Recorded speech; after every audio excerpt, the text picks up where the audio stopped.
I'm here to welcome everybody to this event.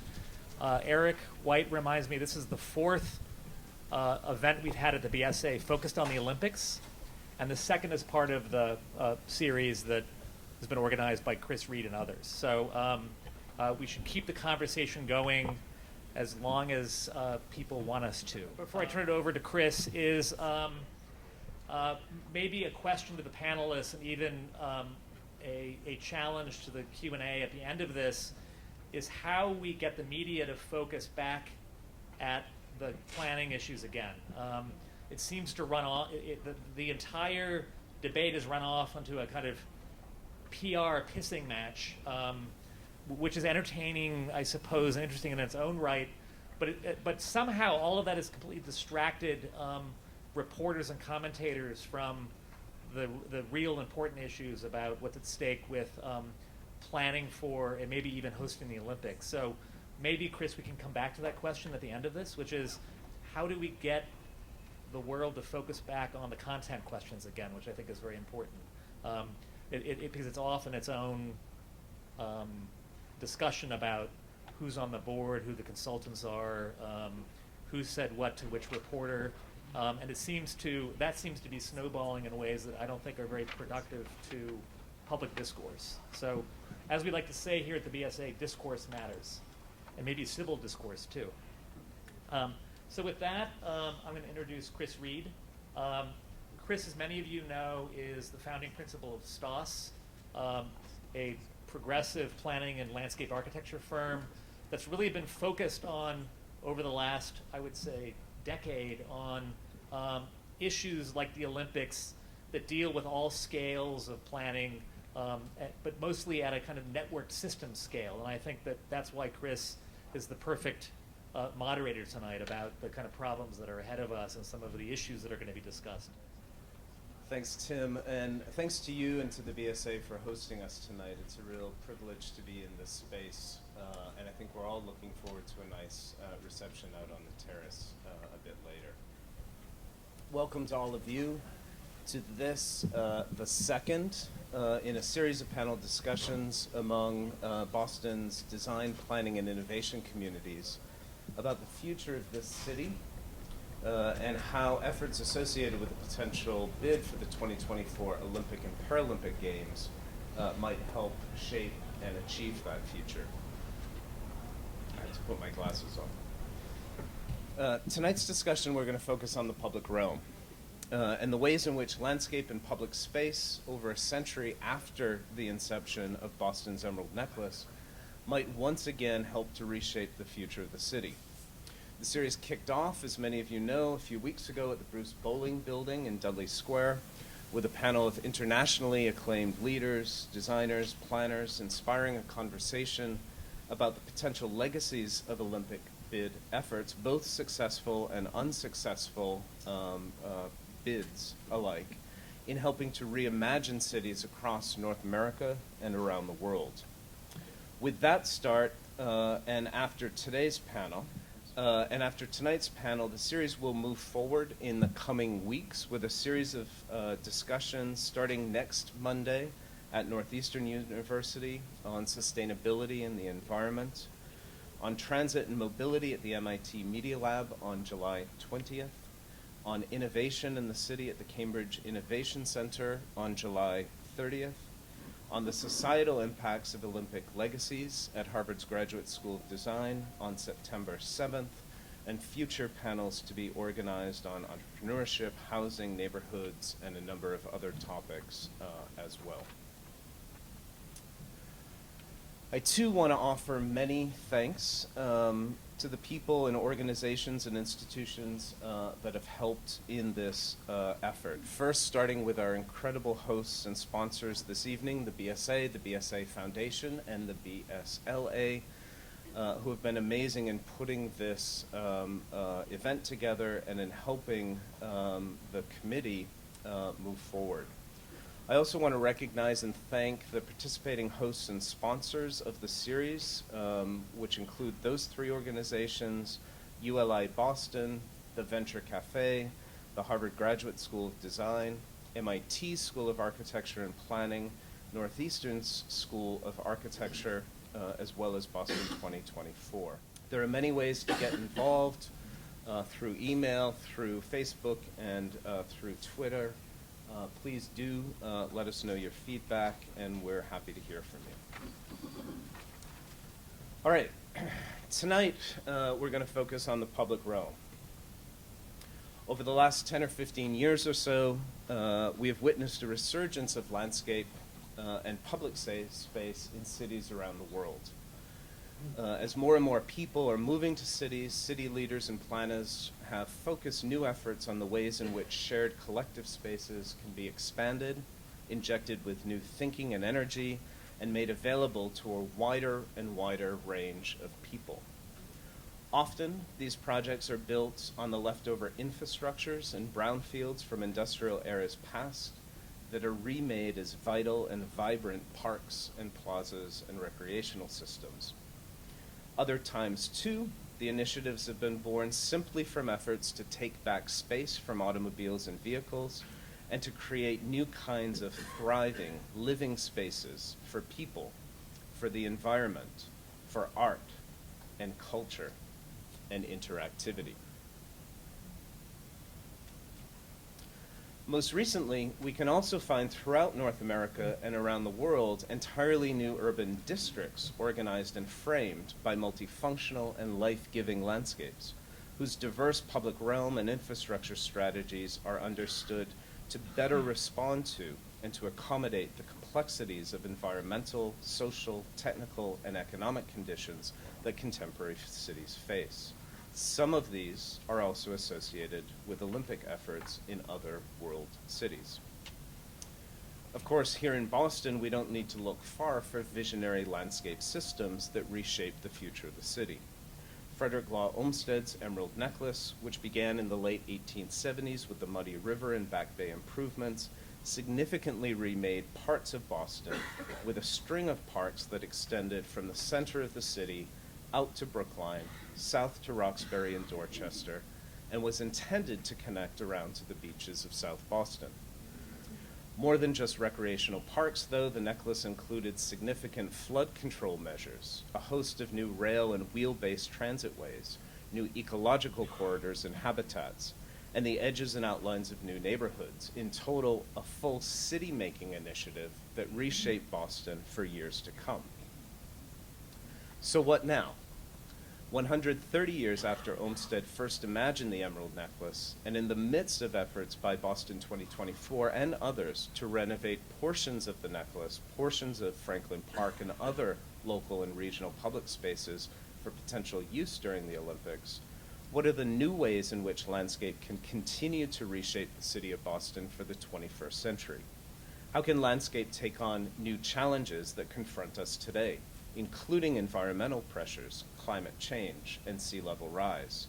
How can landscape continue to reinvigorate the public realm and public spaces with opportunities for social and cultural interaction and exchange among people from and in all of Boston's neighborhoods and demographic groups? What values, social, cultural, ecological, economic, can landscape bring to cities and to people? What is the role of art and culture in the public realm? What are the challenges for keeping new and legacy park systems up to date and functioning, sometimes more than a century after their inception? And how might advanced technologies and cross-disciplinary collaborations yield new forms of public use and interactivity? All of these questions and more are on the table for this discussion this evening. And we've got an amazing panel of folks from academia, from practice, and from the nonprofit advocacy and management sectors here to help inform that discussion. Word about the format: we have 5 panelists. I'll introduce each one by one.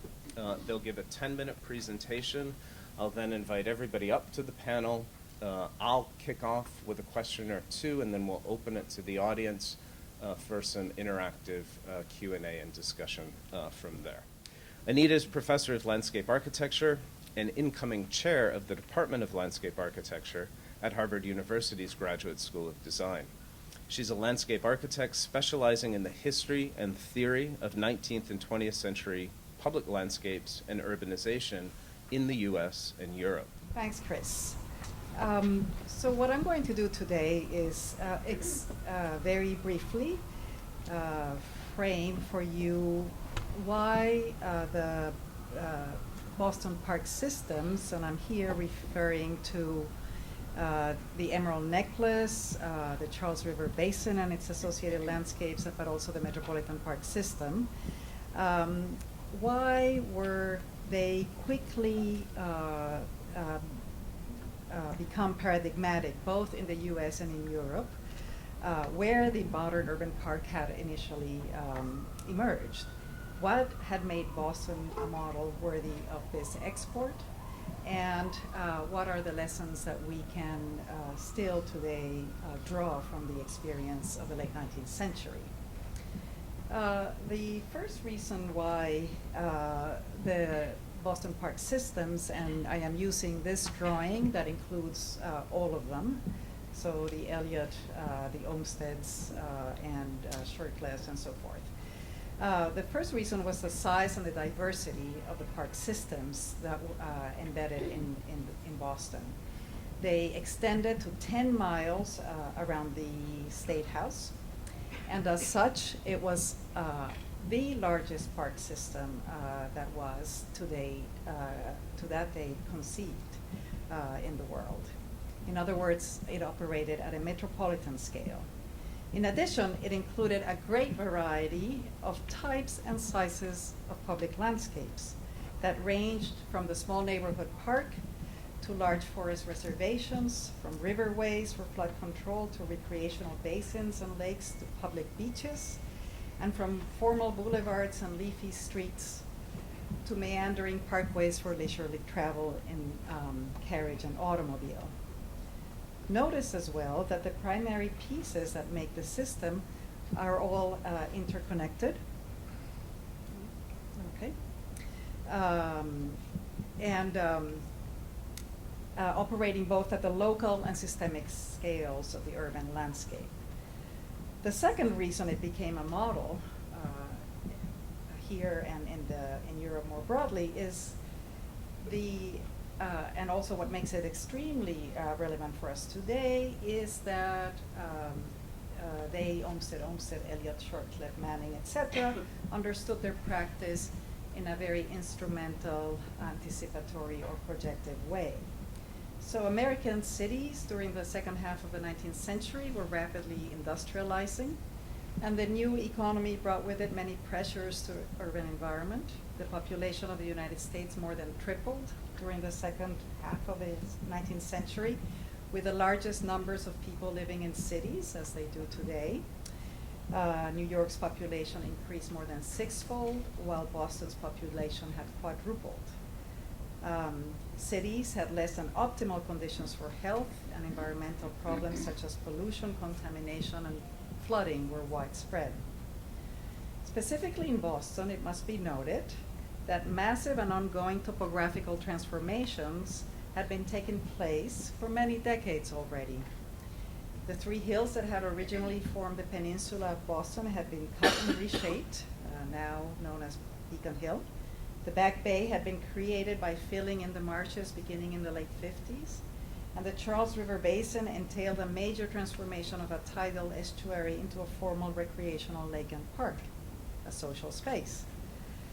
The forest reservations of Elliott's Metropolitan Park system had been productive and extractive landscapes for many centuries, where logging, mining, and agriculture had been taking place. So Boston, in other words, was already a fragmented and heavily intervened territory. The park systems were a strategy to both reconstitute the region and at the same time to guide and give shape and a territorial logic to its future urban growth. Thirdly, and more importantly, here is a drawing by Charles Elliott where he is thinking urbanistically about the Stony Brook Reservation. And notice how he connects the reservation to the railways, to the parkways, and highways, as well as to local pathway systems. So thirdly, and more importantly for us today, because it has to do with the questions of how can the urban landscape be both a catalyst for development and change, and at the same time become an enduring legacy for a city, is the issue of method. And here I will more specifically talk about the legacy of Eliot's method, because I know more about Eliot than the others, but I am sure it pertains to the others as well. And I will explain this as 4 different inventions that led to innovative landscapes. So the first one is that the Metropolitan Park System entailed the creation of a new res publica, or a public realm that did not exist before. This means the removal of lands held in private hands and placed in the care of a public organization that would take care of it in perpetuity. Because the public lands entail the removal of lands from the tax base and the creation of new public expenditures, it required the creation of new interfaces between the system and the municipalities through the creation of new laws. Both of these required as well advocacy, work, public conversations, grassroots efforts to ask the fundamental questions about creating a new public realm, which is it possible to acquire these lands? How do we acquire them? What are the legal frameworks that need to be created for such an acquisition? Who pays for it, and how do we distribute the cost to the taxpayers? So as mentioned before, the Metropolitan Park System was new and extraordinary, not only because of its size, but because it thought about the urban landscape in its territorial dimensions, and doing this entailed thinking about it in relational terms as a system of interconnected and continuous pieces.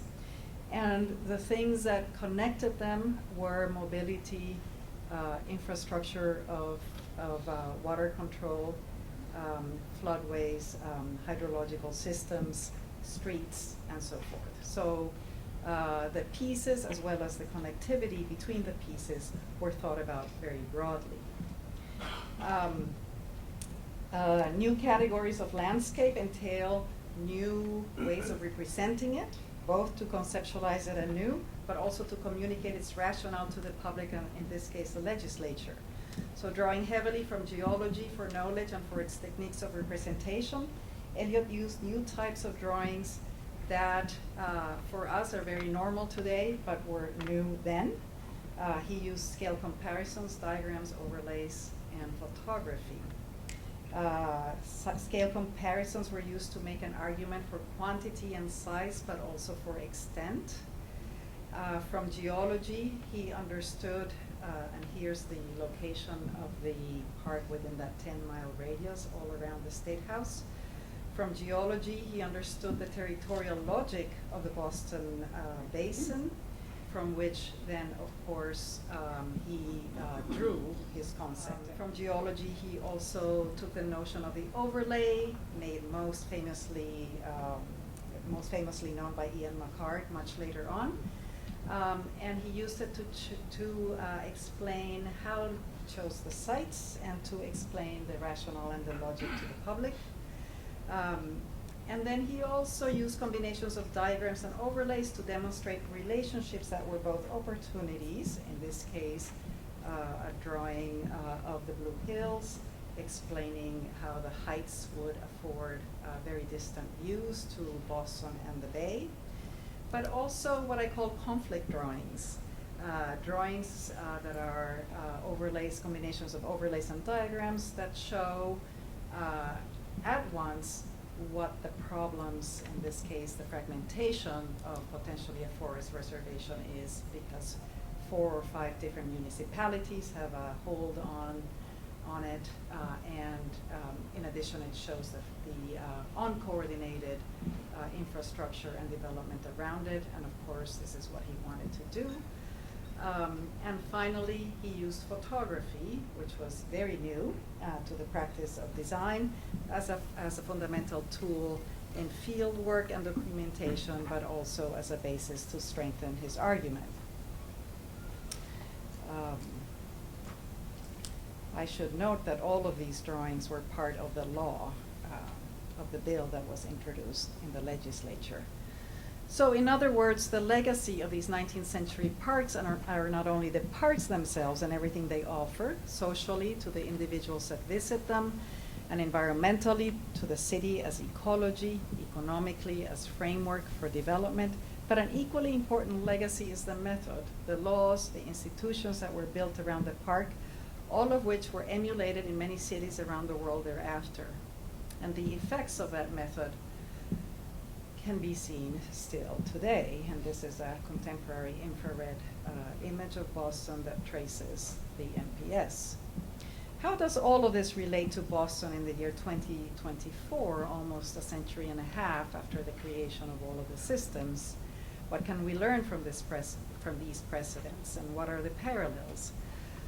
Olmsted Jr. and Eliot all understood that park systems operate at many levels, and they asked a lot out of these systems in terms of what they had to do for the city, its environment, its development, and its people. Any one of these pieces of the system can at the same time provide recreation, flood control, fire control, climate amelioration, habitat, framework for development, mobility, and transit. They were not just poets of nature, they were pragmatists, masters at loading multiple agendas to each thing to get the most out of them. In order to do this, they had a clear sense of the pressures that were bearing on the city at the time, and they addressed those pressures and more with the parks, greenways, and infrastructure. This requires a recognition that landscapes work at multiple registers that include simultaneously the experiential, the infrastructure, the ecological, social, and economic.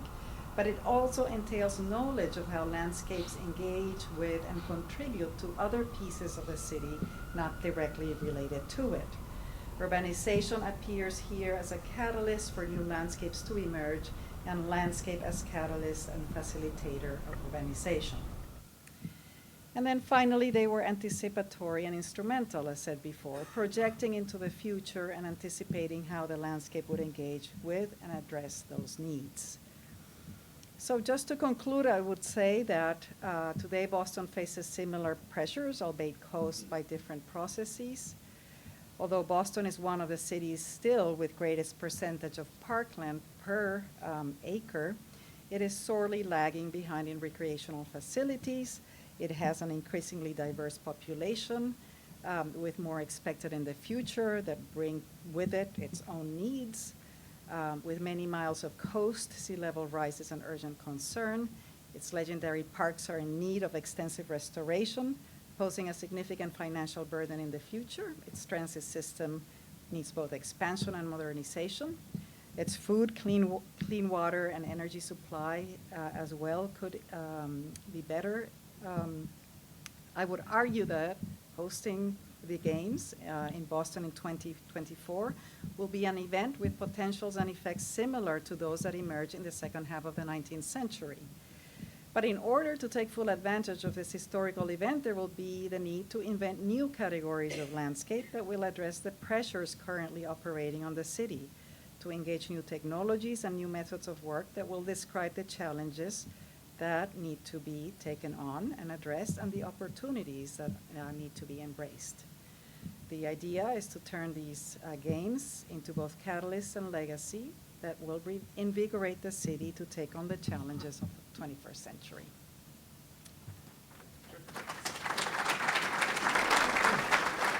Is Gavin McMillan. Gavin is a landscape architect and senior principal of Hargraves Associates here in Cambridge. Gavin started from the ground up, as his bio says, first working as a surveyor, nurseryman, and contractor. Gavin then transitioned into design and landscape architecture for the 1988 World's Fair and Expo, and then eventually both the 2000 and 2012 Olympic Games. His particular area of expertise is to transform challenging sites into valued social and ecological places. Thank you, Chris, and thank you to the BSA for hosting tonight. I'm going to concentrate on three things: Sydney, London, and Boston. As Chris mentioned, I kind of fell into the 5 rings by accident. I was involved in the bid, Sydney making the bid. They actually built an aquatic centre and a warm-up track because they didn't have an international standard aquatic centre because everyone went to the beach. Why would you swim inside? It made no sense. And then the games itself at a later stage and also in London. And both the games that we were involved with Hargraves Associates were, we called them rescue missions. We weren't actually involved in any of the planning. We were asked to come in after construction had started and try and make the public realm as strong as the facilities around them. Sydney was about beef. The site was a huge slaughterhouse abattoir. It was the largest one in the southern hemisphere. It was owned by the state government. It ran for 120 years and had all the worst contamination you can think about in the world. The Olympic bid that Sydney made was basically finding a way of leveraging the power of the games and applying that to fixing up an intractable problem. This piece of land, some 1,200 acres, had been sitting there for so long and being very well underutilized. And although it was 8 miles west of the downtown, it was still on the edge of where the Sydney Harbour turns into a river. And it's not the geographic centre of Sydney, but it was the demographic centre of Sydney as the population grew out from the city itself. So it was a very important place. It included not only the abattoir, but an armory from from First World War, Second World War, some very Union Carbine leftover land, which is the worst, and also, strangely enough, some remnants, some forgotten areas where nature had kind of reestablished itself in a different way. So there was an urban core of about 500 acres around the stadium, and every game is a reaction. Every game is a reaction to at least the 2 games prior to it. So Sydney's reaction was Atlanta, which wasn't looked at in high esteem with the IOC after it was finished. But everyone was loving what was going on in Barcelona. And so the planning of Sydney started while Barcelona was kind of coming online. So it was that reaction of trying to concentrate a lot of facilities in one place, but also making sure the urban design and the public spaces came along with it. The planning of it proceeded basically along 3 lines that we looked at. One was unifying all the facilities with a common boulevard down the center of it, then using green spaces to run east and west, and then finally tying a whole water story over the 500 acres. So the water at the top of the hill, the water goes each ways. It's collected in 4 big areas. One area you see here, the wetlands down the bottom there. It then goes to a treatment center, and the water is reused as a resource. It was the first time in Sydney this scheme was used, and we've only just recently repeated the scheme in the US. The spaces were huge, but you can see here the village in the background, the fountains that use the recycled water at the bottom of the boulevard here.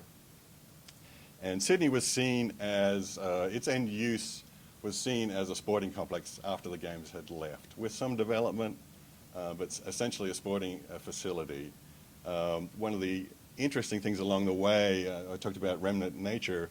There was an federally endangered species, that little green frog you can see down there in the corner there. He had to be moved out. We had a thing called a frog hotel, where we kept him away from the construction sites while we were being built. But every facility had to provide either a corridor for the frogs, but also breeding habitat. And in one of the most constructed areas in the northern water feature here, which has a constructed wetland in it, but also piers and fountains and play areas, they did reestablish within 2 years as breeding populations after construction, which is amazing. All the water is collected and it goes to an old quarry in the middle of the site, which now has an interpretive ring that you can walk around like a pier and understand the story. And it's actually, stormwater is actually mixed with sewer. It then goes through a treatment plant and then back into irrigation, but also the fountains and flushing in what was the Olympic Village, and also used in the fountains here for the kids. So it is a story of the water cycle and the importance of water. London was a little different. Again, a big site, intractable problem that had never been really solved in over 200 years. The Strathfield site was used as the dumping ground for all the debris from the London Blitz, the bombing. And all the material in downtown London was taken there and dumped there. It became light industrial over time, but it was a huge area. It's surrounded by 5 boroughs, and again, outside of downtown. But it was one of the 3rd economically depressed areas in Europe. So this one had a little more larger ambition. So after the games was finished, this is all about establishing new neighborhoods and connecting old ones, as well as open space and sporting. So it had a social and a housing agenda as well, much more ambitious than Sydney. The site itself, you can see here the light industrial areas that were cleared. Basically, the River Lee was basically a ditch. And in the northern half of the park, we basically created more rooms for the water. And in the southern end, it was more about social and horticulture. And the planning of the games was about the initial construction, what was going on for the Olympics, but also how it was going to be transformed after the Olympics. So the open space had a role to basically sit on the nest while a lot of the architecture in London was temporary. The stadium was actually meant to be temporary, but that didn't turn out so well. And while these facilities were demolished and new housing comes online, the park is kind of the anchor to that. So it's still a place of celebration while the whole of that area goes under transition. And as I said, we came in late to the party. Our biggest selling points is always models, physical models, and that model was used to sell the idea of changing about 400 million pounds of investment in the landscape, and that's the end of the project at the end of the day. So Anita talked a little bit about combining several things. So the landscape was shaped for the movement of people during the games, but also flood water. This actually prevented flooding upriver by widening the banks, but also habitat. So this is actually a wetland in the river that could have 160,000 people during the games walking through it. But after the games, it's a park. So it works when it's full of people, and it works when it's not so many. So this idea of bringing people into celebratory landscapes, it can be beautiful landscapes. It doesn't have to be parking lots with asphalt. There's always that hump to get over in terms of people's imagination. I went back there in spring this year. This is the North Park, which was the more ecological. It was based on reestablishing 8 different biodiverse habitats. This is one of them. The wet willows, which is almost gone in the London area, and it's doing just fine. Use at night was an important thing. This garden here stretches 1.5 miles long along the canals, and reestablishing navigation in the canals was also important. So Boston, what's the intractable problem in Boston that the hammer of the Olympics could help solve? One of the ideas is, as Anita pointed out, Boston's been very good at filling in water over hundreds of years, but that could come back and haunt us. So there's been several studies done that show the impact of sea rise and climate change. And when you put the little red dots where all the Olympic facilities are in the inner area of Boston, well, they kind of coincide with all that. So here's a tremendous opportunity, and I apologize, I live in Brookline, and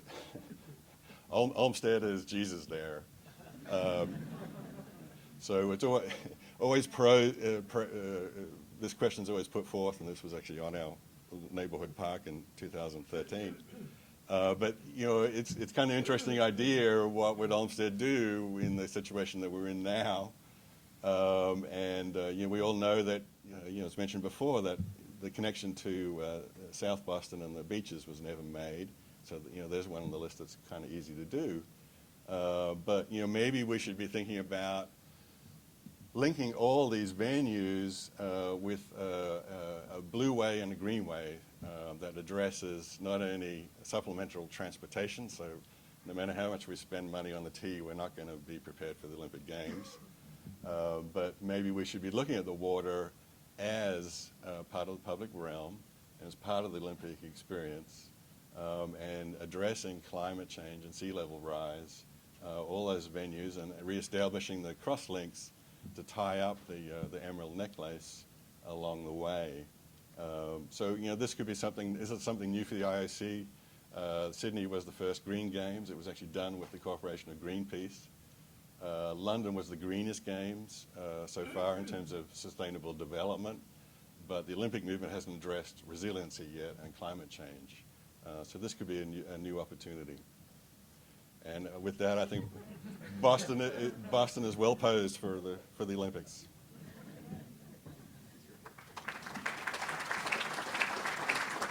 So, two great starting points. One that kind of contextualizes, re-immerses us, if you will, in the history of parks, metropolitan parks here in Boston. And a second, which really gives us some great examples from other cities about landscape legacies coming out of Olympic Games. Next up is Gary Hildebrand. Gary is a partner of Reed Hildebrand in Cambridge, where he shares design direction at the firm with Doug Reed. Gary's a professor of practice of landscape architecture at the Harvard Graduate School of Design, where he's taught design studios, landscape technology, and the use of plants as a design medium since 1990. His current research at the school operates under the title Vegetal City. Gary will talk about the environmental, social, and experiential roles of the urban forest of trees in the city. Gary.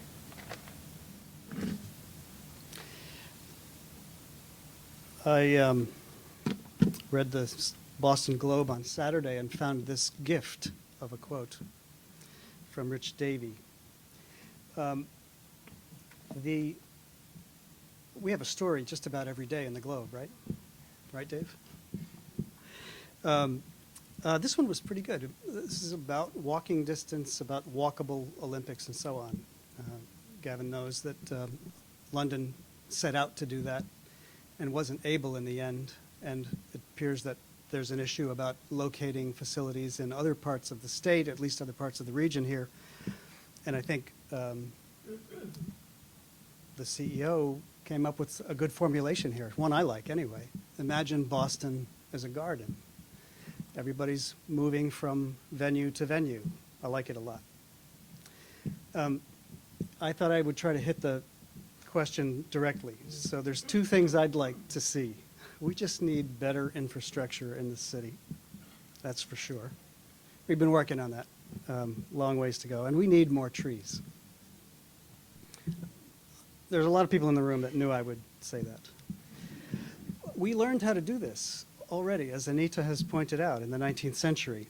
We knew that in Europe and in the US, that if you were to build the city in a way that it was going to be a healthful city, take care of essentially the horrific demands of urbanizing populations on the downside, that we could do this by organizing landscapes as living infrastructure. Right? This is an illustration from Alphonse's work in Paris. And you've seen this now, I think, 2 or 3 times this evening already. I like to focus on this little diagram, which is up in the corner of the 1887 plan for the Emerald Necklace, around the halfway point, just about past the halfway point of building those portions of the Emerald Necklace, the 6 miles that were completed by the 90s, ending in Franklin Park. I like this for a couple of reasons, but And I think we would never make a drawing title this long.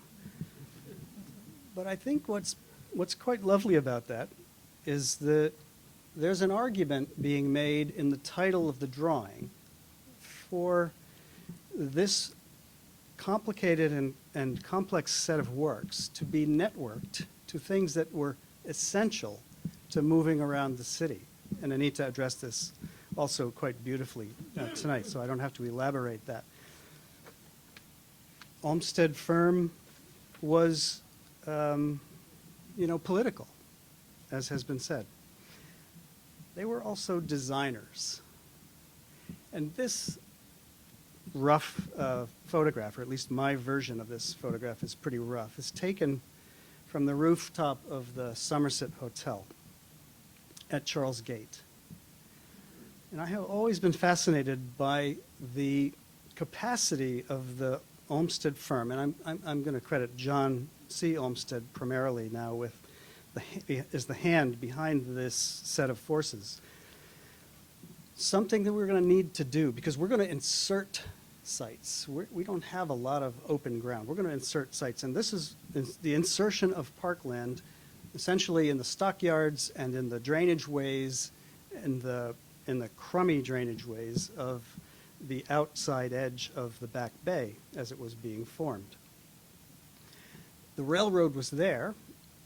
Olmsted was persuasive on a couple of points. One, we need to pass over top that railroad and do so in a way that doesn't interfere with the sense of this urban system becoming a parkway and then moving out beyond 6 miles. So lifting the drive up and over. And then he does another brilliant thing, which is he convinces the park commissioners to hire Henry Hobson Richardson to design the bridge. And there's a beautiful passage in his, I'm going to offend at least a couple people in the room right now, a passage in his address to the park commissioners where he says, you really do have to hire the best architect for this bridge. We have to worry about the habitual drift of the engineering mind.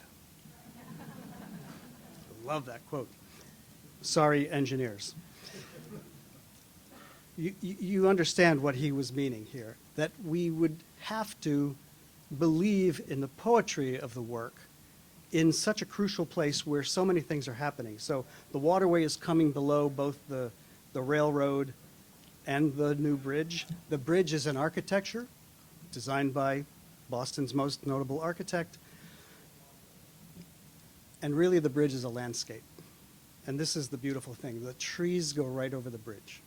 And this kind of integration was only possible through a strong belief in the power of design, in the integration of systems in the city. I'm going to probably offend another couple of people.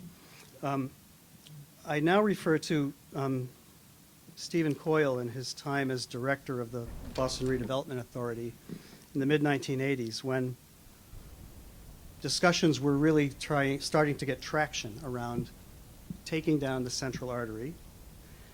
Do you remember that over there on the right? And building, depending on how you measure, 23 acres of parkland. And in Stephen Coyle's view, I think this is a real quote. I've been having a hard time finding the source. I simply remember the quote. We should have 10,000 trees. This should be the new version of the Emerald Necklace. 10,000 trees in the downtown. My kind of guy. We're getting there. We have, I don't know, we have a few hundred when I last counted. We're getting there. I'm going to overlap a little bit between my practice and my teaching. A couple of years back, we came to this kind of formulation. There is a set of benefits that are in the upper left that come from urban trees. And this is lifted right out of urban forestry practice in our government, in the Department of Interior. And we all want those benefits, right? We want to sequester carbon, we want to intercept and control storm flows and all of that. we decided essentially that you couldn't do it if you didn't have the infrastructure support of the things on the lower right. And we sort of built our little demonstration project there at the Central Wharf. And we've been, over the years since experimenting in other ways to try and do this.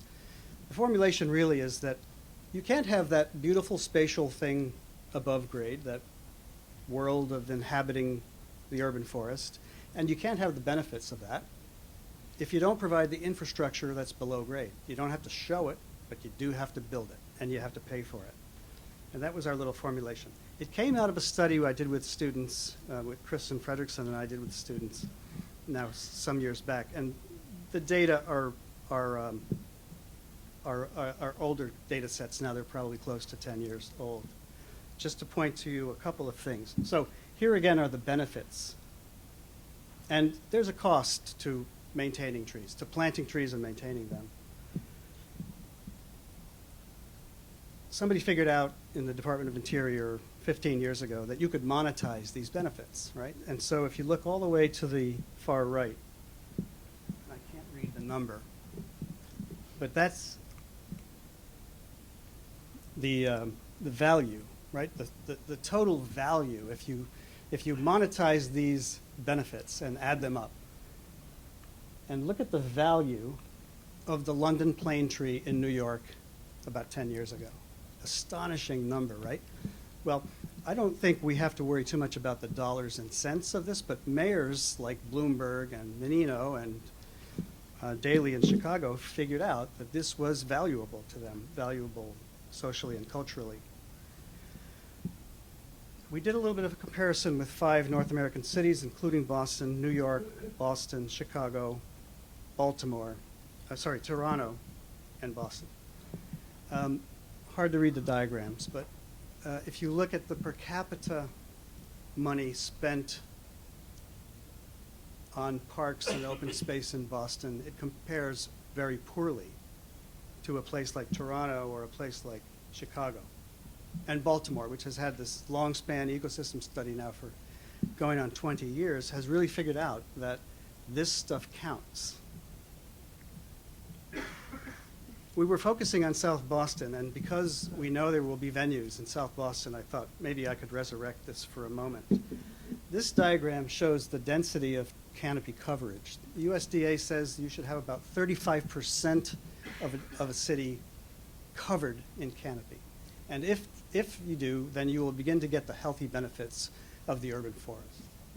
We were working in South Boston, which is here, only 3rd in the number of trees. And astonishingly, we found that there was 1 tree for every 15 residents in South Boston. Now, we've been doing our part in trying to get that number up a bit in the seaport, maybe a few hundred trees in the last couple of years and the next couple of years. But this is actually a kind of a tough picture. All is not bad. I also thought it was interesting that exactly 100 years ago there was, and somewhat after the period that Anita has described so beautifully for us tonight, what's known as a reform movement, backed by Edward Filene and James Storrow and others, which was intended to get the next level of ills of the city reformed, and they imagined a new Boston. The image is a little bit off the charts. It's a little bit crazy. I always thought of it as Venice and Boston. And by the way, this was envisioned in this planning effort at the end of Arlington Street. Try to figure out where that would be. I mean, but as has also been pointed out, some very good things came out of this combination of planning efforts. And one would say that the Boston, well, the Esplanade and the Charles River Basin, beginning in the early 1900s, 1901, 1902, being investigated as the filthiest harbor anywhere.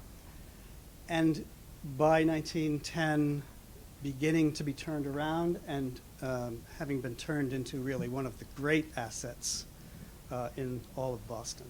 And so this is proof that it can work. This is proof that when you galvanize support and when you are political and organized, you can build something great in Boston. My last slide is this. I think that Olmsted has given us many things, but among them, the idea that patience matters. And I think those stories that I read in the paper about the Olympics that evoke the very long term are the ones that stay with me the most. Thank you.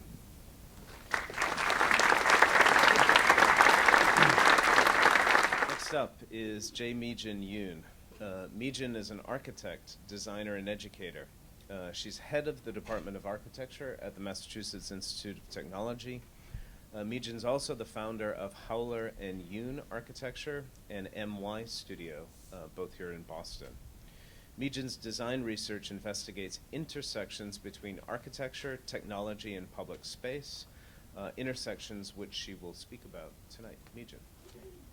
I told Chris that I thought when he invited me that it was the wrong panel for me to speak at. But what I wanted to share is some thoughts about the public realm with respect to inhabiting that public realm at a different scale, at the kind of alone, together scale. So, you know, when I think about the public realm, I often think about this piece by Vito Acconci called The Following piece, where basically he created a set of rules by which, as a kind of form of artistic practice, he would follow someone in public space, and as soon as that person moved from a public realm into a private realm, he would wait for the next person and then follow that person in the public realm. And this created a kind of itinerary and a mapping and a re-examination of the city through the lens of different inhabitants and occupants, and simultaneously kind of work of public art. And that idea of following was one that started a first investigation on the intersection between public space and architecture for me, and the venue was actually for the Athens 2004 Olympics. And it was the first Olympics post 9/11, so there was a lot of security issues in the air, of course. And in addition to that, what was on the Athens Olympics Committee's mind was that because all of the venues were actually outside the historic center of the city, what could they do within the historic center to create a connection to the Olympic venues, but also transform and create a connection between the historic fabric, the historic city, and the public, this large influx of public. So they created a call for temporary installations that would deal with light and sound, and the project I proposed was White Noise, White Light, which was simply this following. As people would move through this fiber optic field, the lights would basically flicker and respond and emit white noise as well. So in the evening, it would create this kind of wake that followed people through the field. In essence, it was a kind of infrastructure that couldn't exist as a piece without the completion of the public. So in the absence of the public, it's fairly static, but as people move through the field, it becomes choreographed by the participants. And one of the interesting things about this project, as kind of my first public space project, was the observation that people don't behave the way you expect them to in public space. And so it didn't respond in this kind of really ethereal way because, in fact, it was mobbed with thousands and thousands of people. And so it actually requires people moving in order to kind of trace them. So that was an incredible lesson for me, and I've been pursuing how we create this kind of intimate engagement in public space and how we've come to understand the role of technology in public space. So historically, we think, or even in our contemporary state, Technology in public space is about surveillance and it is about function. But how could we use technology to create interaction, wonder, engagement, and involvement? Most recently, maybe the largest public space intervention I've made, and it's hard to imagine, does that count as public space, is that the largest border crossing in apparently the world, which is here in the United States at the San Ysidro border. And when they expanded the border crossing from 13 lanes to 28 lanes, they wanted to create an installation that capitalized on this site, and so the project is actually called Double Horizon, and what it does is it takes the movement of actually vehicles. So it changed the scale from the kind of intimate person response to actually vehicles moving through the site. And I think for me what was interesting was to realize how art or art plus technology in the public realm could be a form of communication and celebrate kind of communication between the citizens and the city. So in a few short weeks, we'll be opening a project in Dudley Square called Signal Crossing. But basically, it celebrates the engagement that's already existing between the citizens and the city.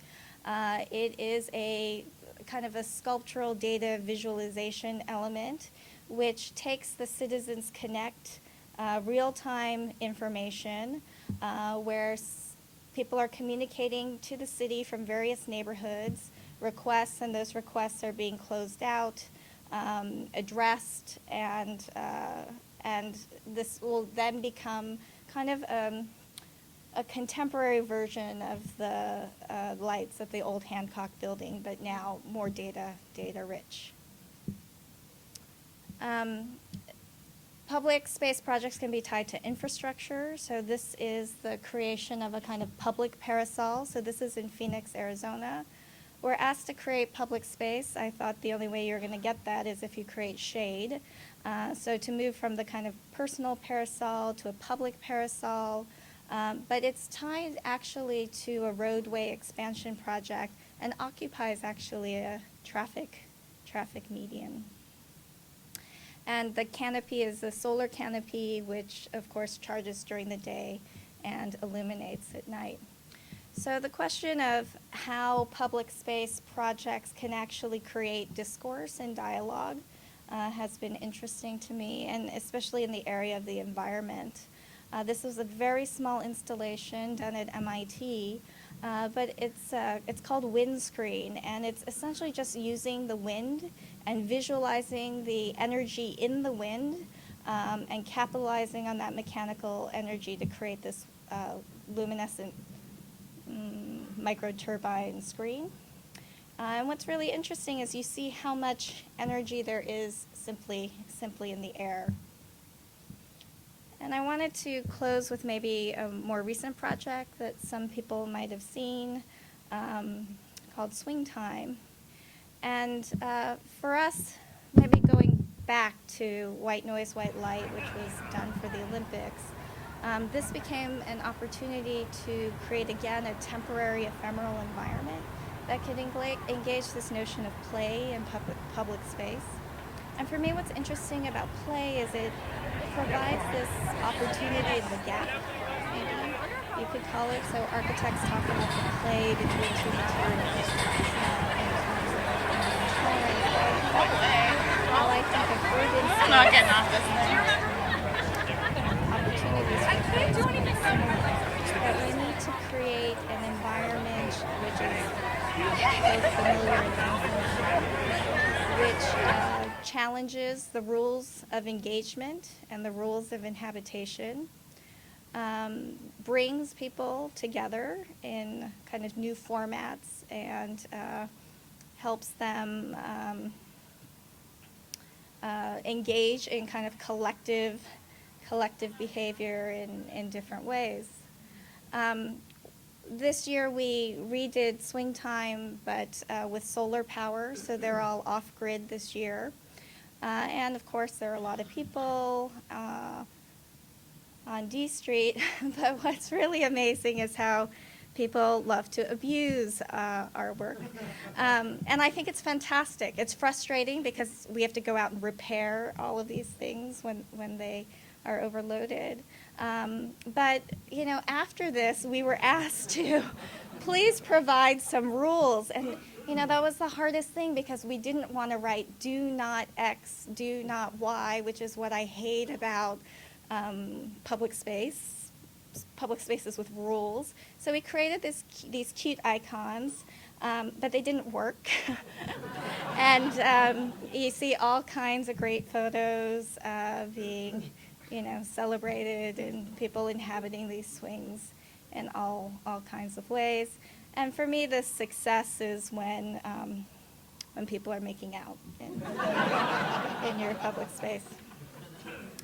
But on a more serious note, I wanted to conclude by talking about the kind of opportunities of the public realm and for the Olympics, the potential of that legacy. And I feel that we need to think about all the temporalities in the public realm, from the very ephemeral to the more permanent, as a way of really bringing the whole community together. Thank you. So in a sense, to add to Gary's call for more trees, we can add Mijin's call for more discourse and certainly more play. Finally this evening is Julie Crockford. Julie is the president of the Emerald Necklace Conservancy, a private nonprofit stewardship organization founded in 1998 to maintain, restore, and protect the parks of the Emerald Necklace. It's a real pleasure to be with all of you tonight. My goodness, what a full room we have. I haven't looked at the audience from this side yet. I want to thank Chris and Anita and Gavin and Gary and Mijin. I think I've found your remarks actually inspirational, and as I anticipated, I think I'm the right close because I needed to know what you all would say about the Emerald Necklace before I got up here. So that's why I actually asked Chris to let me go last.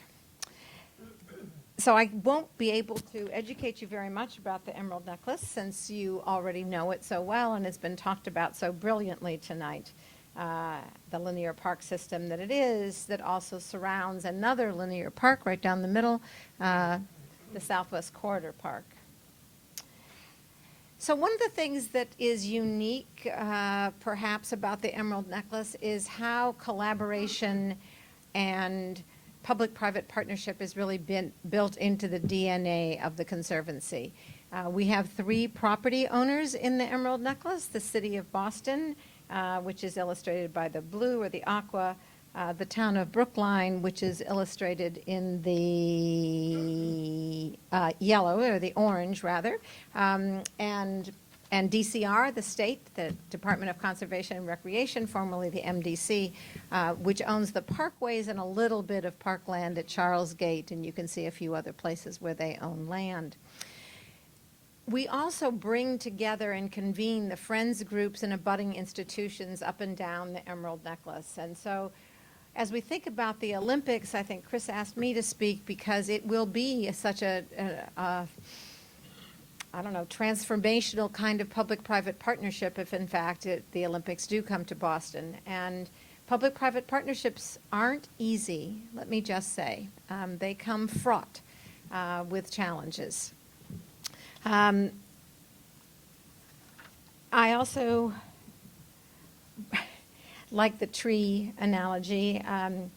We too are very concerned about the lack of public support for parks, and it turns out that the Trust for Public Land does an annual survey of parks around the country, and whereas Boston does very well in terms of access, meaning 93% of people in Boston live within a 10-minute walk of a park. So on that basic equity access scale, we do pretty well. The 7% that don't have access, it's quite severe in some places.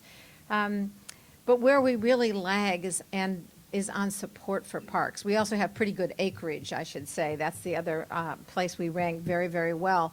However, in terms of support for parks, we don't do very well at all. And I'll just ask you to notice San Francisco in the chart at the top in terms of acreage, way over there with the long red line. And then they have a corresponding long blue line in terms of per capita spending. That you see that Boston doesn't have, Boston being the second of these cities shown, second lowest. So the point was also made about the tree canopy. It is considered optimum to have at least a 35% tree canopy, and Boston's has actually been going down. We're now down to 28%. I met with a planner who was a Loeb Fellow this last year. She's an environmental planner in Helsinki, and she told me that 40% of Helsinki is parkland. They are a city about the same size as we are. So the Conservancy is involved, if you will, and was an advocate for one of the biggest public works projects that's going on right now in the Boston area, and that's the Muddy River Flood Damage Reduction and Environmental Restoration Project. I'm not sure why this slide was put together this way, but we didn't put it together. I got it this way from the Muddy River Oversight Committee. The existing conditions are on the bottom of the slide. So you see that the river is, in fact, in a long culvert, demonstrated with the long yellow line, and that the river is missing in some very substantial sections of the park. That era of car was king, the 50s and 60s, I hope we're coming out of that era now. When in this car-centric society, Sears was allowed to pave over a river. They threatened the city, if you don't let us do this, we will leave town. We've sort of heard that one before, more recently, haven't we? If you don't let us do it, we'll leave. They did leave, and the parking lot stayed, and then it was just sort of dirt. The parking lot surface got picked up, and we just kind of had a non-cared-for piece of land there. So the Muddy River Restoration Project will, in fact, bring us back a river. This was brought about because of the flooding in 1996 and 98. The 96 flood closed Kenmore Station, as some of you might know. Anybody remember that? It was closed for 6 months and caused over $70 million worth of damages to hospitals, universities, cultural institutions, and private homes in Brookline. So we're excited about this project. It will also change transportation in this area. It turns out that the Army Corps is actually able to improve transportation. If you're coming from Brookline and approaching what is now Landmark Center and want to head towards Beacon Street and over, say, to Cambridge, you'll just head right towards Landmark Center and make a left. So we're pretty excited about those changes. There'll be improved bikeways, pedestrian paths, and the like. This is an artist's rendition, if you will. If you were standing at the top of Landmark Center and looking down, this will be the new Justine Mealiff Park. So that old Sears Rotary will be named in honor of the much-beloved Parks Commissioner who died over a decade ago. So the mission of the Emerald Necklace Conservancy is to restore and improve the Emerald Necklace for all, and we do that in several different ways. One is to connect people and parks, and here are illustrations of some of the ways that we do that. We employ young people working in the parks, about 50 over the course of a year. We hold free concerts and movies and other events in the parks, and we involve volunteers in cleaning up the parks and in planting and taking care of the parks. We also educate and engage the public, and one of the restoration projects that the Conservancy completed in my tenure there was to take an H.H. Richardson building, an old pump station that was no longer being used by Boston Water and Sewer as a pump station. It had carried the it had regulated the flow of the Stony Brook coming underground from Dedham and was no longer being used that way. The companion building next door, built by Shepley Rutan and Coolidge are designed by Shepley, Rutan, and Coolidge, is the operating pump station for the Muddy River.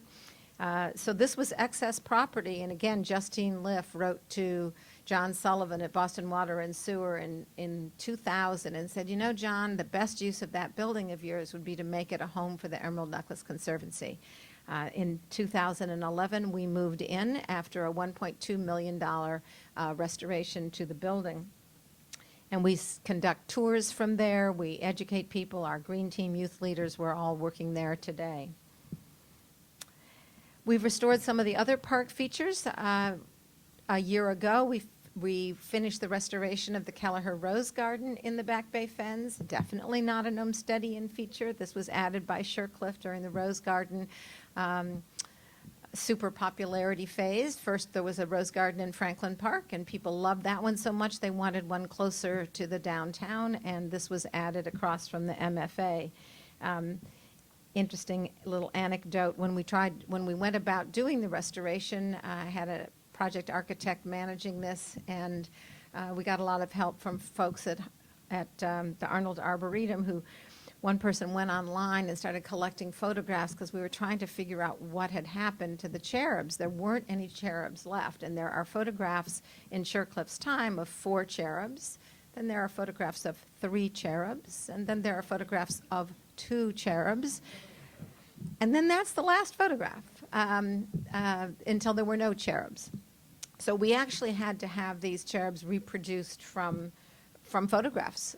There were no extant cherubs to duplicate.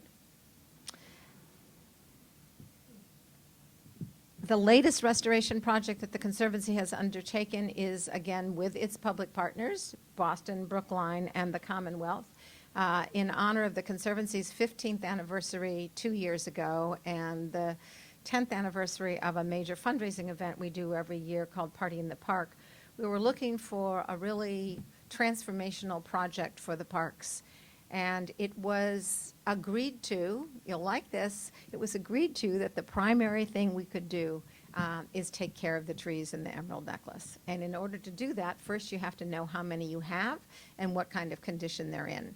So we undertook a study with a landscape architect and his team, which included, the architect is Kyle Zick, and his team included Charlie Moreno, a forester. And they inventoried over 7,000 individual trees in the Emerald Necklace. They used sort of as a base, let's start with the trees that are 8 inches or larger at diameter at breast height. So they did about 7,000 trees, and then they looked at zones of trees. So the riparian trees along the river. Guess how much water edge we have in the Emerald Necklace? So in our 1,100-acre park system, anybody have any idea? 8.5 miles of water's edge. We were impressed by that. I don't think anybody realized there was that much. And then we looked also at the woodlands in Franklin Park, which are about 130 acres and about 20 acres of woodlands in Olmsted Park. And those were, again, looked at as ecosystems, so rather than a stem-by-stem analysis. So our inventory showed us a lot of things about these trees. The good news is that over 70% of the canopy is in fair or good condition. That was much better than people anticipated, and so we were glad to have that finding. I'm showing you this little screenshot because actually on my phone, and we hope someday on your phone too, there'll be an application. This is from AppGeo, and so when I walk up to one of these tagged trees, every little green dot on there is a tree that has a metal tag on it that each has its own number, and the inventory team assessed each tree on about 40 characteristics. So of course they start out with the common name and the Latin name of the tree, and then they rated the tree in terms of its conditions and what it might need to be in better condition. So a 1 tree is a tree that is in absolutely fabulous condition, and a 12 tree is a tree that should be removed now, yesterday. And whenever they came to a tree that they evaluated as an 11 or 12, we emailed the property owner, whether it was Boston, Brookline, or the state, and said, you have a tree that is dangerous and that should be removed. I'm happy to say that most of those trees, if not all of those trees, have been removed, and most were removed extremely promptly. There are some points of disagreement, and when the tree is not in a location where it could potentially harm someone, i.e. it's not on a path or a road, then one can debate about whether the tree needs to come down. Trees along the water's edge, for example, Boston is pretty happy to have them just fall in the river and provide habitat that way, and you'll see willow trees in the Back Bay fence that have just fallen in the river. One of the things that the Emerald Necklace Conservancy has worked on with its public partners is access to the Emerald Necklace and within the Emerald Necklace, and then connecting the Emerald Necklace to other parks around, park systems, if you will, around the Boston area. I think this is the conversation, or one of the conversations, that the Olympics really leads us to have. How do we expand a green routes network in Boston? How far do we go? And how could a vision of a Boston 2030 that the mayor is setting out, and a vision for an Olympics 2024, how could it advance that vision of connecting our green spaces and making this an even more walkable and bikeable city?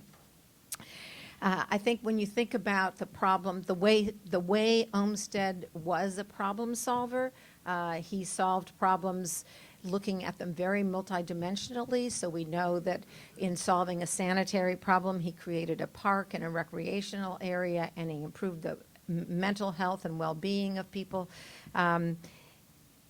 And he created a transportation system and separated users so that the buggy riders were in a separate place from the equestrians and the bicycle riders. That, too, is what we need now, a multidisciplinary approach, I think, to solving some of our transportation and mobility issues. And I think the Olympics might help us get in that direction. There are a lot of very smart people working on this because we need to solve it for public health reasons, for mobility reasons, for recreation, and certainly for equity and sustainability. In the Emerald Necklace, we are happy that Brookline has funding to, in fact, fix one of the missing links, which is the crossing at Route 9. The Casey Overpass at Forest Hills is coming down. There's going to be an at-grade network there to connect Franklin Park and the Arboretum. And the Olympics discussion, I think, raises the vision again that we could complete the Emerald Necklace, if you will, by connecting Franklin Park along Columbia Road to Marine Park. And venues might lead us to want to do that, and certainly neighborhoods lead us to want to do that. Thank you very much. Julie, thank you. Julie, who's left us with the age-old question, where have all the cherubs gone? I'd like to invite the panelists up to the table for discussion. We heard more trees, better infrastructure, more play, more public support and resources, more of a focus on climate change, more integrated systemic thinking, more green and blue routes. Anyone else want to put anything on the table before we throw it open? That's a good list. Yeah? Let's hear from you. At 7:30, we have about 25 more minutes before we break. What's on your mind? What are the thoughts and questions that you have for the panelists? State your question, I'll repeat it, and then we'll figure this out. Sure. Carlos Martinez from Venture Cafe. Anita, I was really, first of all, it was incredible. All the presentations, everything was really inspiring. But I was really struck, and the idea that really caught my attention was the need to create a new res publica, a new category of the public real, right, which I thought is just incredibly important. But as we think about a time today when there is almost an instinctive and often unfounded resistance to anything that is public, right?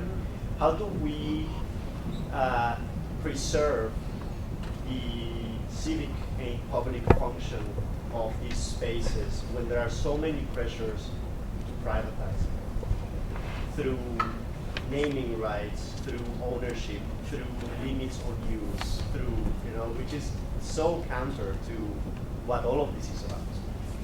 So just to repeat that for everybody, Carlos is commenting on Anita's call for a new category of public projects, the public realm, and wondering about the balance really you strike, or the challenges of public funding versus private funding and other sources of income for that public realm.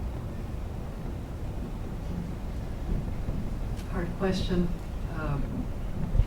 I think the public-private partnerships in this country are inevitable,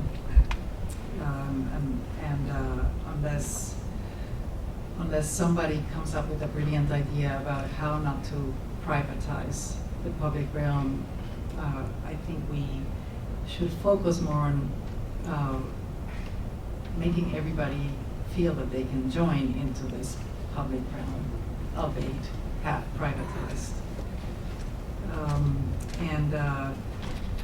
The ways to do that may be through some of the things that Meijing talked about, engagement, make them feel engaged in it.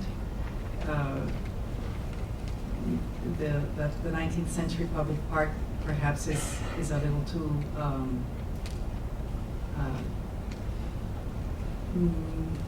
don't know how to say this without seeming like I'm reducing it, but perhaps it's something that is more, is less civic and more sort of contemplative, so to speak. Whereas I think at least the way you're talking about civic culture in the city is much more about sharing experience. This is what we saw certainly in Meijing's presentation. And certainly the Olympics is about sharing in the experience of the games and of cultural events at a massive scale. So in Boston we have the July 4th concerts, we have the Boston Calling concerts in City Hall Plaza, but there's not a lot other than those two events. So mostly is engaging the public to make them feel like they share into this realm in a way that is immediate and easily accessible. Julie? Well, there are a few other places that there are free concerts. Boston Harbor Hotel offers concerts and movies. The Emerald Necklace Conservancy offers free concerts. The Boston Landmarks Orchestra and others provide free concerts on the Esplanade. The Franklin Park Coalition offers free concerts at the Elma Lewis Playhouse. So I think there are a variety of venues. There is the issue of how do you get the word out about them when you don't have the kind of funds that Boston Calling has or the Pops has for the 4th of July. I would say that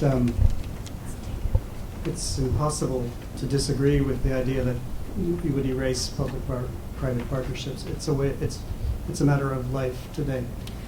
But I think this is a leadership question, in truth. And I think that the Bloomberg administration's focus over the last 10 years now, 12 years, on public space in New York, where a very, very great team was assembled to address these issues at every scale. Not all successes, but a lot of successes. So that leadership has to be cultivated in Boston. It's not evident today, but it's emerging. What else? My perception is that oftentimes in public work, people who are selected are just the people who are willing to be paid the least, and not the ones who are the most talented. And I think maybe it's just from the public government point of view, something like on that end needs to also be changed. Maybe the criteria for selection have to be a little bit different. And you see the value in someone's ideas more than just the dollars. This is one of the reasons why public-private partnerships are a fact of life, because they, in some cases, are able to supersede the rules which otherwise require a low bid condition. What else? Yes, back here. Yeah, when Anita was presenting, she sort of finished with one idea that I thought was very interesting about this sort of incorporation of technology. And then we saw that again certainly in many of Meijin's projects. But then we also in between heard about trees. And in Meijin's projects, almost none of them had trees. So I'm wondering, the serious question is how do we begin to embrace this? Inevitably in 2024, technology will have taken another great leap. But it seems like there aren't a lot of solutions right now that are embracing the sort of publicness of technology and able to use it in bringing it to this public realm and incorporating it in public parks. So how do you begin to bridge those? Trees emit Wi-Fi. One thing I wanted to say about technology is it's really easy to forget that architecture, landscape architecture is a building technology, right? And that's why I closed on the Collier Memorial, the amount of technology that went into building that structure and all the infrastructure below grade. And I do think, as mentioned in the panel, that it's going to require an interdisciplinary team that's thinking about the potentials of technology from soil technology all the way to digital technology. We'd love to have Meejan make our app Geo for trees really fun. Right here.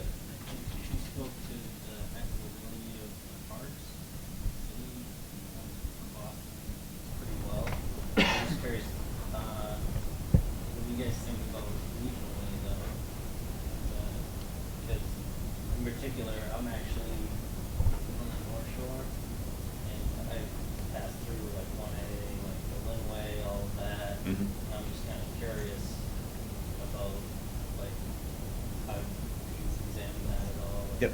So there are a number of bit of research that was put on the table tonight about the number of trees, the percentage of open space within the city of Boston, and the question is, does anybody know how that scales to the region and what its impact, status is and impact is?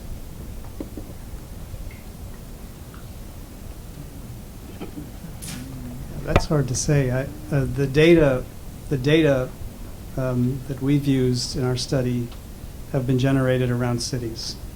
I would say the Metropolitan Area Planning Commission may have another data set that I haven't made myself available to. But historically, they've been a very important force in trying to make sure that issues that may arise in the city are seen within a regional context. There's not very strong support for regionalism historically, but MAPC has been a mainstay in that. Sylvester Baxter and Charles Eliot and others identified this problem in the 1880s and 90s by addressing the reality that ecological systems, though they didn't call them those, and even to some degree transportation systems, had little to do with the boundaries between municipalities, and that there really needed to be a regional outlook, and that is part of the thinking that Anita outlined as a kind of progression toward new modes of thinking about open space in a metropolitan sense. That we just need to keep pressure on that is a possibility today. Where's the force? Doesn't seem to be in the DCR, doesn't seem to be in the state or the city. It has to be in another connective mode, a way of working in the kind of geography that you mentioned. Well, it's interesting, too, that the Olympics folks are really acting at the regional scale with venues in a number of places. So they're, in some ways, starting that conversation, I would imagine. Not without the tension around, Sure. wanting to be a walkable Right. garden. What else? Back here? Yep, you. Yeah, you talk about the inevitability of public-private partnership. And then I see the graph that was presented of the amount of spending per acre in cities in Boston, and see that it doesn't look like public-private partnerships are inevitable in San Francisco or Seattle, where there's actually adequate public spending for parks. I guess my question is, how did Boston get to be so stingy and dependent on public-private partnerships? And you know, what's going on there? Chris, you want to take that one? So the question is, what's happened in Boston relative to some of the well-funded park systems? We're not a poor city, you know? Here, here. Now, certainly here in Boston, conservancies have stepped in to help the public sector, and advertising hasn't been allowed very much. And it's being done primarily simply as gifts to the city. What else? Yes. I love the stories about the trees and the animation, and I would love to ask the panelists, do you know examples of where the public health, the exercising that is really linked with the Olympics, how that could come in and help both the infrastructure and the planning for it, because in a way that would create even a better case of why the Olympics would be a good thing for Boston. Yeah, so another agenda item for landscape. How is it that landscape can help address questions of public health and movement and activity?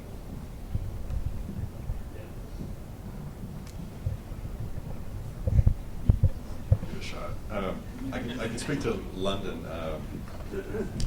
They were very much about connectivity and using that connectivity to promote exercise and well-being. The Zaha Hadid Aquatic Centre was the first one in East London, which is a much-needed facility. But the overall connecting thing, other than the tube system there, was the bikeways. Londoners are very keen bikers. So the velodrome, which was one of 3 permanent buildings, is probably the major sporting facility that remains there.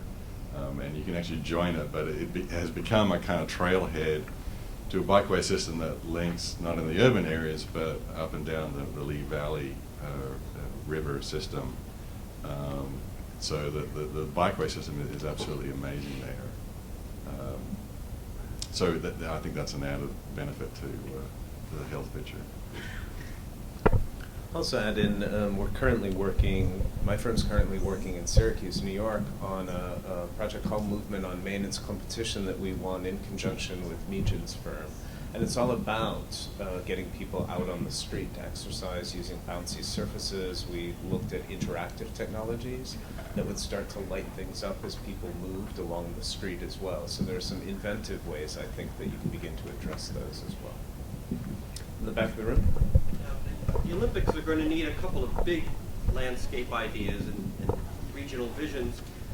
But I was wondering if there's any lessons we can learn from the past about how to use the Olympics to unleash opportunity for this room, for the thousands of smart people in the Boston area to do little projects that contribute in the long term to a rejuvenation of design and activity in the whole area.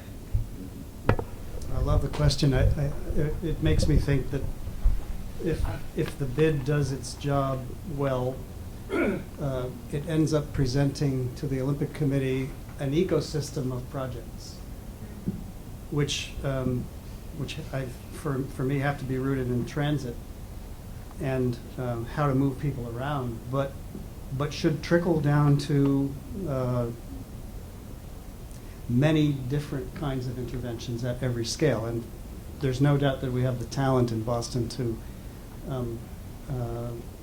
make a very strong realization of that, if that plan really is telescopic in its thinking, from the very large to the quite small. Yeah, Barcelona is actually a good example of that, where there were, on the one hand, regional scale infrastructure improvements that were made. There were new areas of the city along the waterfront that were opened up, but there were also a lot of very small, very surgical projects within a lot of the existing neighborhoods that were also rejuvenated as part of that effort.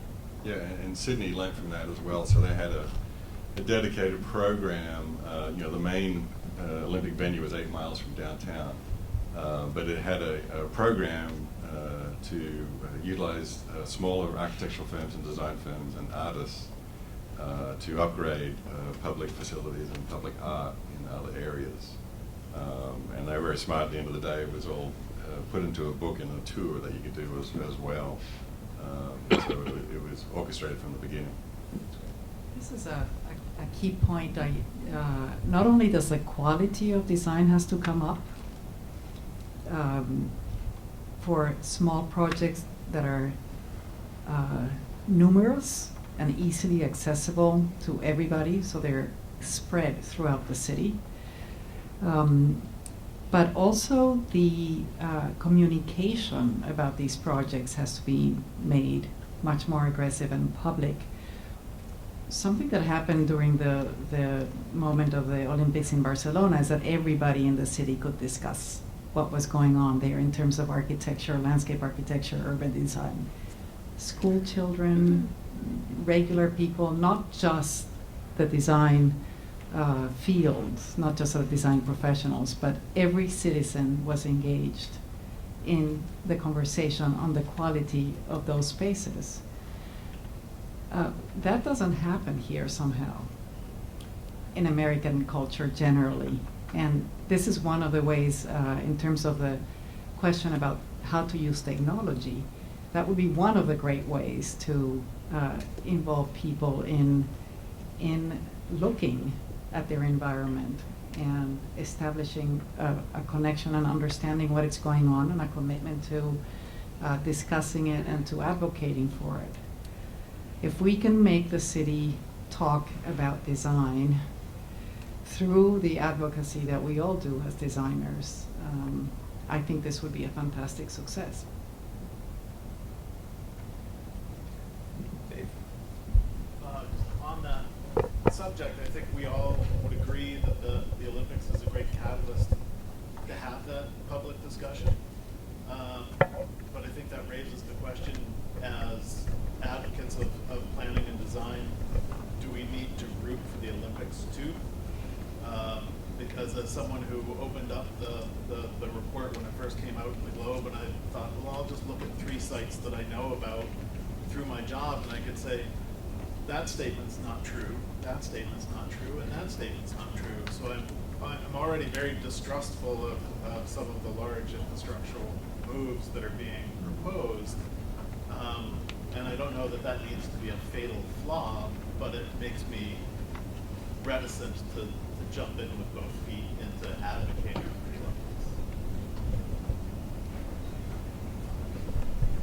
Olympics. Sorry.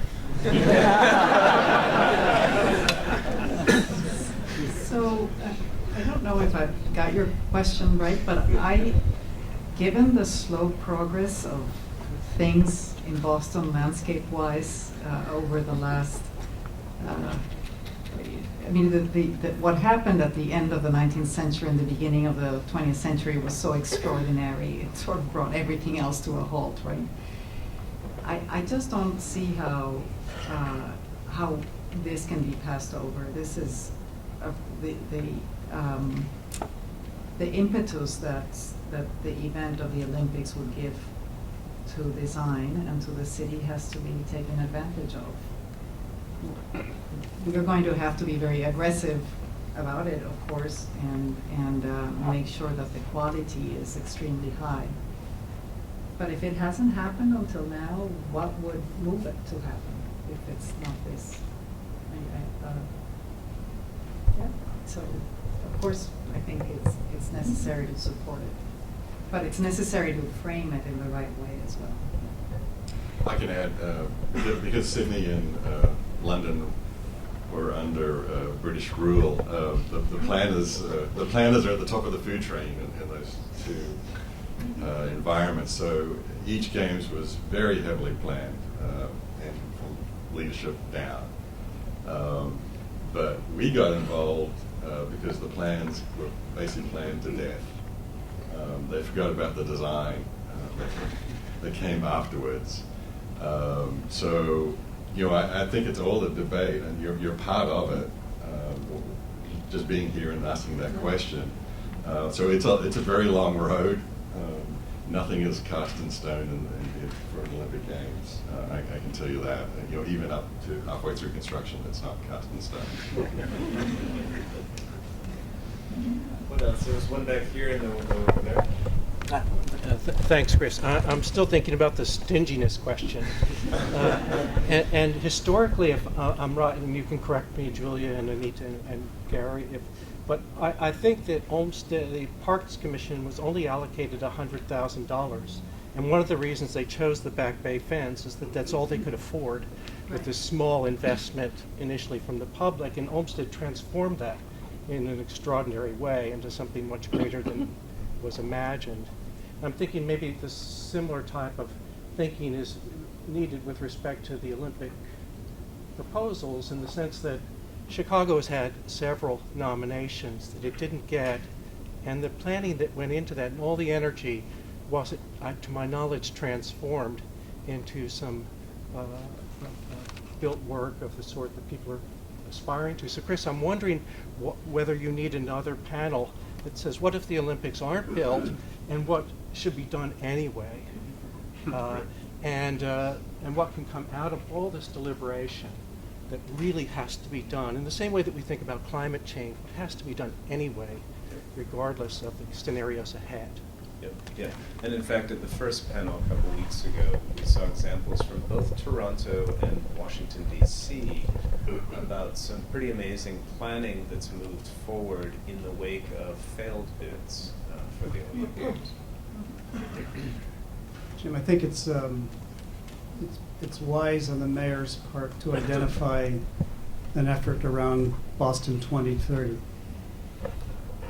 which it seems would, in the event that the Olympic bid doesn't fly well for Boston, that the momentum that has begun is captured and fed into a plan for the city. And Plan YC is a pretty good example of an urban plan that took advantage of the early start on an Olympic bid, which was then decided not to be pursued. That's happened in a couple of other cities as well. So I think, as I said at the close of my remarks before, all of those things that are focused around the short term are just a whole lot less interesting and less motivating than the ones that are organized around the long view. We'll go to the back of the room and then to the front. Hi, my name is Tom. So what I stepped out for a bit, so I'm not sure if this was spoken about, but the panel talked about the more successful Olympics like Barcelona and I guess Atlanta as well. But I'm wondering if the poor examples of Olympics could help Boston, like Athens, say.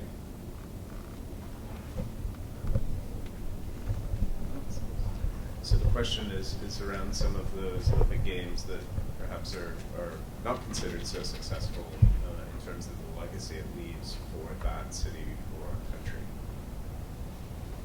Well, none of these people have been associated with this game.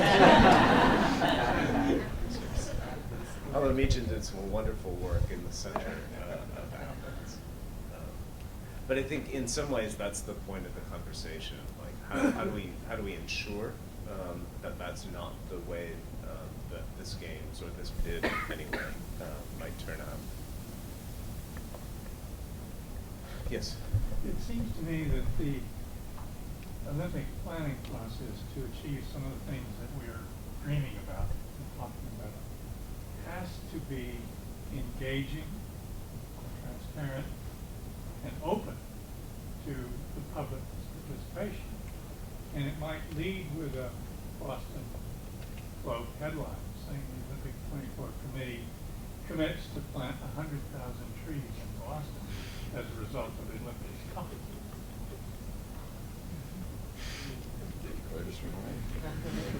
I like it. Gary likes it. I don't know if you caught it, but at the top of the slide, which described this kind of green wave from West Roxbury, which has I think, 49% Yeah. canopy coverage to East Boston, which has none. Yeah. Primarily because of the airport, but not only. That trend is something that was picked up by Jim Hunt and Mayor Menino 10 years ago, and they made the claim that we're going to plant 100,000 trees. And the headline that I kind of had up there at the top came about 3 years ago, when it seemed interesting for the Globe to put above the fold on the front page that the city was nowhere near getting any success in that endeavor. One of the things that we learned, which I just think is interesting, and it goes perhaps to the public-private thing, though it's not exactly partnership, is that Mayor Menino's claim that we would plant 100,000 trees was dependent primarily on private development.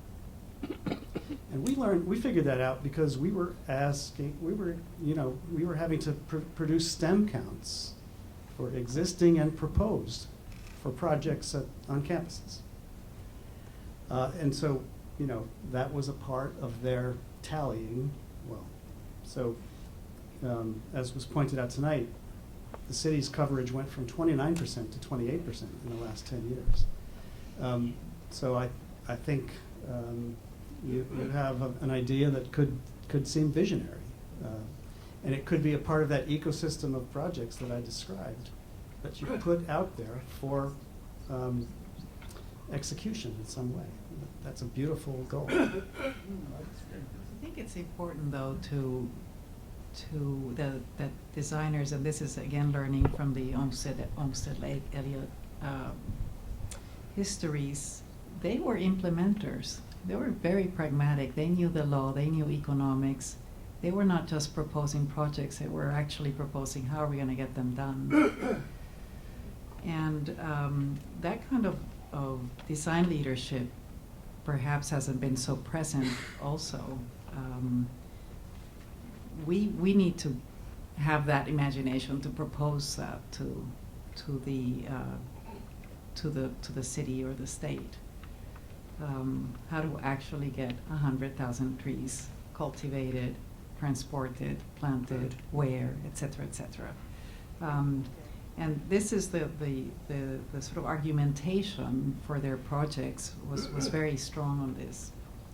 So I think the weight of giving, of proposing the vision for the project, the kind of differentiation of scales, of effectiveness of each project, but also how to get them done given the legal structures and the overlaps between, say, municipal and state interests, and how to use them as material, as design tools in a way, is key. In some ways, Boston's blessing is also its curse. If you take the argument that the city is a park already, so you don't need to do something substantial. The problem is then you're a maintenance guy, and looking after a park is always trouble. And it's interesting to turn Anita's thing on its head. That you fast forward to where we are now, you've got huge park systems, say like Minneapolis Parks Board, who actually don't want to do any new parks. We're working on one now that's only happening because it's public-private partnership, but the Minneapolis Park Board don't want it because they can't look after what they've got. Which sounds like a rerun from the 1980s attitude toward the Rhodes Kennedy Greenway, which the city did not want to build the parks. They wanted the Turnpike Authority to take that responsibility and to deliver it. We can debate how well they delivered it. I wanted to just mention back to Jim Westcote is still wondering, about the cultural problem that nobody seems willing to really speak about. But there is a cultural reticence around the public realm, which I would say ebbs and flows in the history of New England. And what you've seen tonight is that sometimes it's at a low, and It's a culture of not showing your wealth, of keeping it, tied in the family, if you want to relate it even to that. But we've also seen tonight proof that there are ways of breaking through that. And that's what has to happen if this bid or if Boston 2030 is going to be successful in building a healthy city. The when Brooklyn Bridge Park was being designed and argued for, actually the people did not want the park because they didn't want their taxes to go up. So it's not just the municipalities that say we don't want to maintain it. The neighbors and the people in Brooklyn didn't want it. And so the design team had to actually figure out how it was going to be paid for in perpetuity. So these questions can be answered if one is creative with them, if it doesn't stop at the usual, who pays more taxes, no taxes. I mean, these sort of black and white kinds of discussions are not really helpful. It's much more helpful to say, we want to address sea level rise or make more civic spaces. How do we get there and how do we do it? And part of the creative process is to figure that out.